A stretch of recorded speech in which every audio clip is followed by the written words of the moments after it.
Stop recording video. Button. Centered. Speech off. So, we gotta talk. None of you were in trouble, but we gotta talk. PBS and NPR are about to lose their federal funding. We just gotta talk about what's going on and why.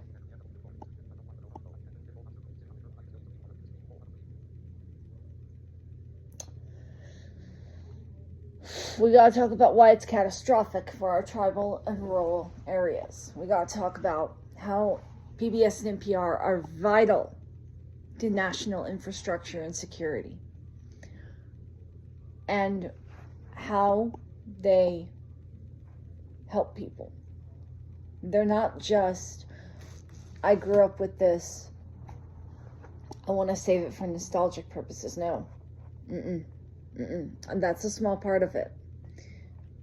But we need to save these programs and these entities because they legitimately save lives. So let's talk about what these are. So PBS and NPR are two sides of the same coin. They work off of public donations, some corporate sponsorships, usually like public foundations, and government block grants. And they provide educational content, unbiased journalism, and I do literally mean unbiased and in-depth investigative journalism, and some very good educational content and scientific documentaries. So if you've ever watched Frontline journalism, Nova scientific documentaries, Mr. Rogers' Neighborhood educational content, Lamb Chop Sing-Along, children's programming, Sesame Street, then you've watched PBS. All things considered, they're kind of news and politics. If you've ever seen, what's that? I'm trying to think. I think it's like not 5 Things in 5 Minutes, that's CNN. There's another one, but there's other NPR programming I cannot think of at the moment, but they do a whole lot. So let's break down why it's important to save these for emergency communications. But we have to start back at the beginning. Let's break down how emergency communications started in the United States. Back during the Cold War,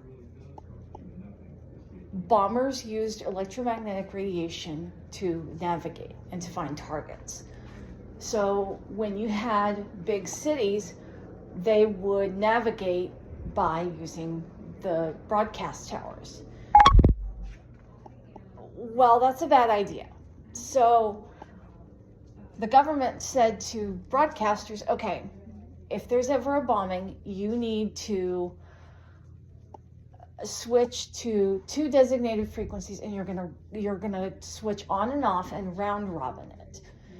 You're gonna transmit for a short time between 640 kilocycles and 1240 kilocycles, and you're gonna pop on for a short time, go off for another designated time, and listeners will switch between the two.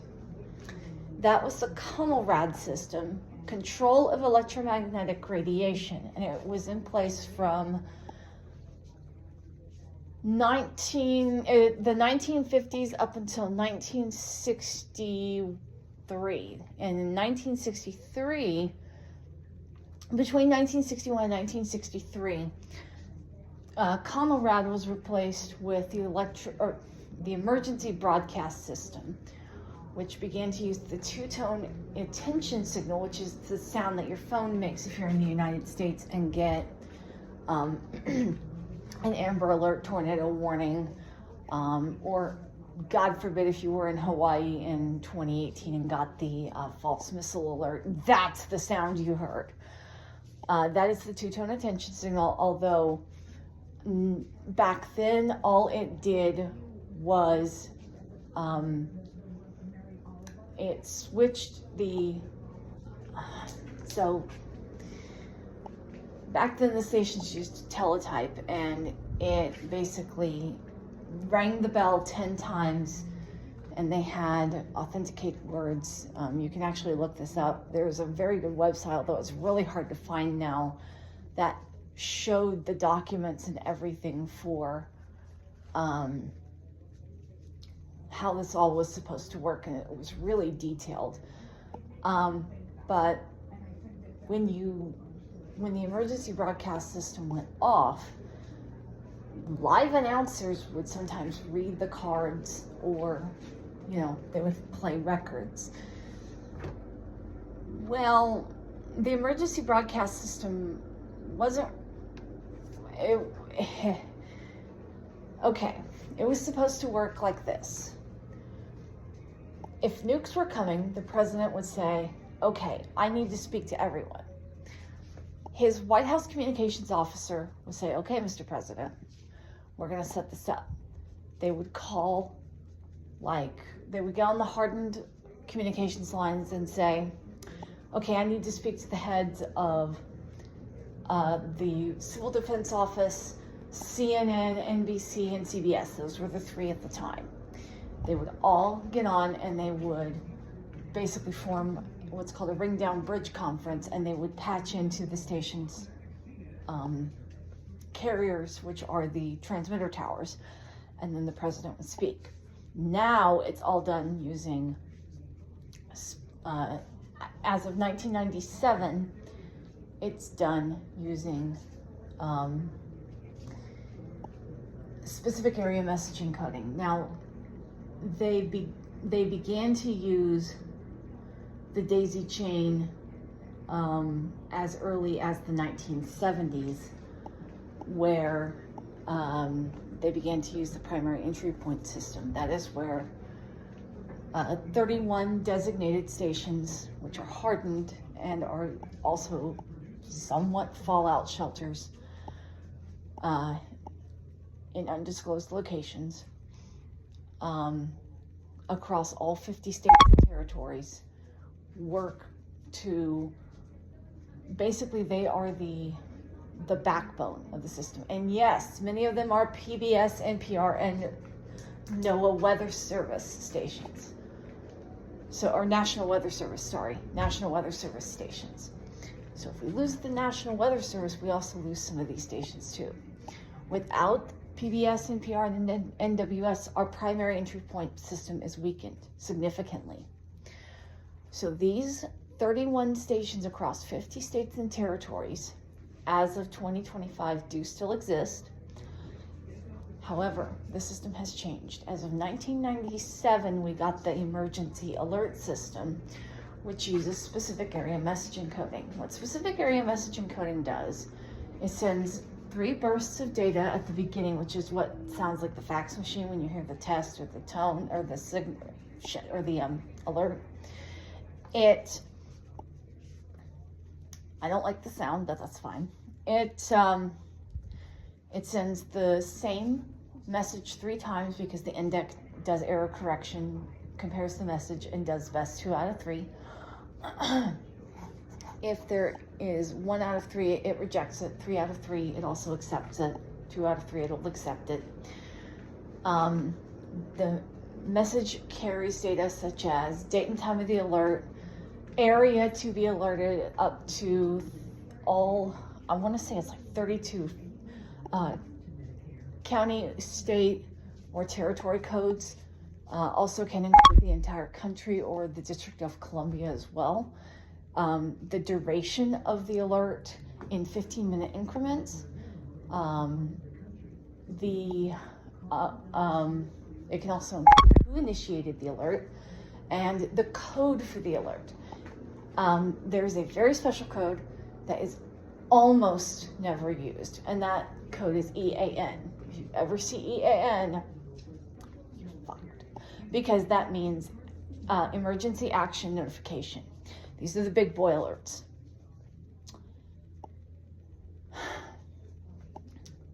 An EAN is the Ring Down Bridge Conference Alert. So let me, on smaller levels, so let's say I'm gonna show you kind of on here on this how this would work at the state level. So let's say there's been a chemical spill down here in the southwest corner of Missouri. The state level here says, okay, we need to do something. We need to warn the people down here. So the state initiates a call and says, okay, emergency operations, we need to send out an alert.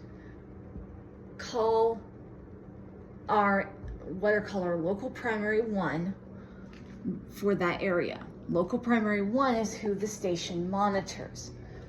The station has a machine, and this machine has 2 sets of ears. These 2 sets of electronic ears listen out for the electronic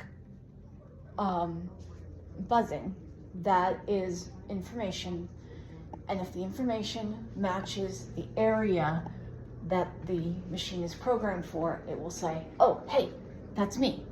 And it will then relay it. It will then say, hey, area I'm programmed for, listen up. This is for you. And it will shout the message across the ether. So if that happens, and there's additional counties in that data, it can be programmed for more than one. Another machine in that chain, let's say another machine over here picks up that it's also in the area, it will pick it up and spit it out. And if another machine, say over here, sees that it's in the area, it will pick it up and go, oh, hey, me too. It's a daisy chain. So these stations typically monitor 2 local primary 1, LP1, and local primary 2, LP2 stations. Usually by local or state regulations, one of them must be a National Weather Service station. The National Weather Service and NOAA are being seen as superfluous and wasteful. I don't know why, or they're wanting to privatize it. So these stations will lose access to that. In tribal and rural areas, PBS and NPR are often the only way to get these alerts, and they use the NWS as their LP1 or LP2. So if they go down, these stations go down, these places lose emergency communications about what's going on for weather. Bad weather hits these areas hardest because they are underserved with funding, resources, and I don't just mean tribal areas, I mean rural areas. Like the underserved parts of West Virginia, for example. The parts that got hit underwater during Hurricane Helene. Can y'all imagine if Hurricane Helene had hit with absolutely no warning? So I have a question for all you fiscal conservatives. Y'all say NPR, PBS, and the NWS, NOAA are far too expensive to keep running? That it's a waste of money? Okay. This is gonna sound really cold, and to all of you that are gonna hate me for this, please understand that this is theoretical. This is not how I view people. Please understand this. Republicans, listen to me very closely. The US government used to value a human life at $10 million per person. Let's say a tornado wipes out 50 people because no one was warned. No one could take shelter in time. Because PBS, NPR, NWS went down and there was no warning system. How much economic loss is that? Because 50 workers can no longer produce goods and services and bring them into the economy. How much tax loss is that? Because they can no longer pay taxes on anything. Sales tax, income tax, property tax. Their mortgage can no longer be paid. Because what if 25 of them are single? How much is that lost in FICA that they could have paid towards Medicaid, Medicare, Social Security? How much is that lost in everything? I'm not talking the human cost right now. I'm talking the fiscal cost. How much is lost? And you want to sit there and tell me you don't care. You only care when it's about money. So I'm putting it in terms you might understand.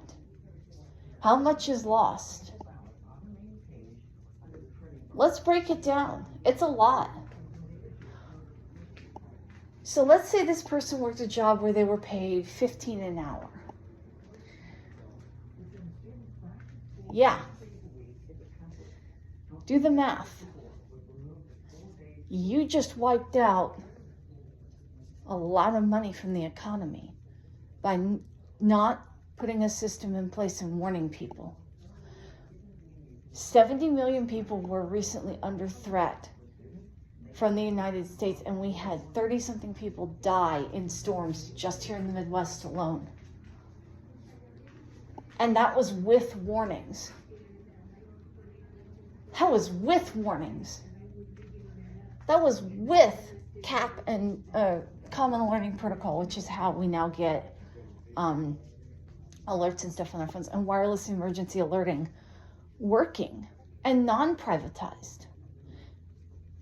And that's with FEMA somewhat operational, Federal Emergency Management Agency. They're the people that come in long-term and help you rebuild and whatnot after a storm. But with them being disbanded, what are we going to do? Because the American Red Cross can't come in long-term. They're for short-term relief only. People are not able to rebuild long-term on their own. This is not a bootstraps, this is not a bootstraps ability situation. This is we need neighbors helping neighbors. And politicians, I hate to say it, your constituents are your neighbors. We voted you in. You work for us. We are your employers. We are asking politely that you keep PBS, NPR, the National Weather Service, and the National Oceanic and Atmospheric Administration running, the National Science Foundation running, the Smithsonian as it is, the National Air and Space Museum as it is. Those anti-DEIAB policies, please reverse them. We are all human beings.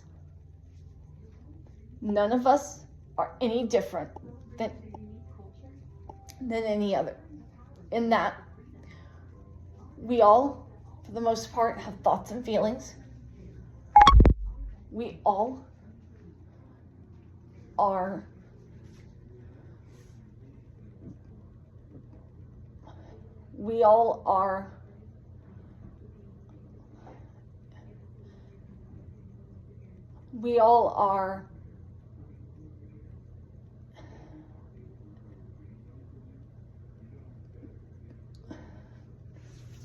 I don't know how to word this. None of us are disposable. None of us are parasites. If you want to sit there and bitch about the cost of living in DC, fix it. Don't sit there and take side jobs and then expect us to do the same. Speaking gigs, book tours, ghostwriting books and then buying them off the New York Times bestseller list ain't gonna cut it for everybody else. Fix the cost of living everywhere instead of bitching about it. I'm looking at you, Alexandria Ocasio-Cortez, because I've heard you bitching about the cost of living in DC, and then you don't fix it. Or you try to, but then when there's pushback, nada. So fix it, all of you. Fix it. Do your damn jobs. We hired you, and we can fire you at the ballot box in 2026, and we will. If you don't stand up. We love you, but we are done. Now, you were taught empathy, I hope. You were taught compassion, kindness, and the values of freedom, justice, empathy, love for your fellow man. For the love of God, use them. Good day, and take care of yourselves, for you are worth it and deserve it.